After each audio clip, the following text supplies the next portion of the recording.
ఒక్కసారి లోపలికి వెళ్ళి మన పెళ్లి ఫోటోలు తీసుకొని వస్తావా? దేనికండి? చూసి పశ్చాత్తాపడదామని. నాకు పాట నేర్పిస్తామన్నారు, నేర్పించండి. నీకు పాట నేర్పించడం కంటే రచ్చరవికి పిచ్చి తగ్గించడం చాలా ఈజీ. అదేంటండి, నా వాయిస్ సుశీల గారి వాయిస్ ఒకేలా ఉంటదిగా? ఈ సుశీల గారు పాట పాడితే 60 ఏళ్ల ముసలోడు హాయిగా నిద్రపోతాడు, నువ్వు పాడితే పైకి పోతాడు. మరి పెళ్లి చూపులకు వచ్చినప్పుడు నా పాట బాగుందన్నారు. నేను బాగుంది అన్న మ్యాటర్ నీకు తెలుసు, కానీ నా చెవులో దూదుంది అన్న మ్యాటర్ నీకు తెలుసా? ఏమండి, నేను మీ జీవితంలోకి రాగానే మీ జీవితం బాగా మారిపోయింది కదా? జీవితం మారిపోలేదే, నువ్వు నా జీవితంలో రాగానే అసలు జీవిత సత్యం ఏంటో తెలిసింది.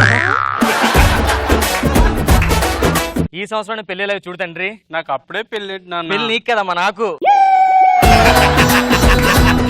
నాకు పెళ్లి చేసే టైంలో నువ్వు పెళ్లి చేసుకుంటావు ఏంటి?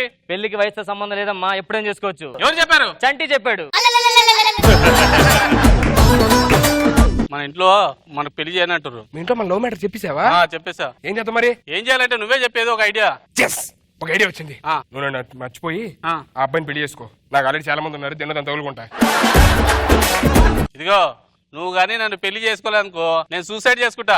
నీ అంక మా షూ ఉంటే వేసుకో, సైడ్ ఉంటే ఇల్లు కట్టుకో. రెండు కలిపి సూసైడ్ చేసుకుంటే నేను సస్తాను మళ్ళీ తర్వాత. మీ ఈటీవీలో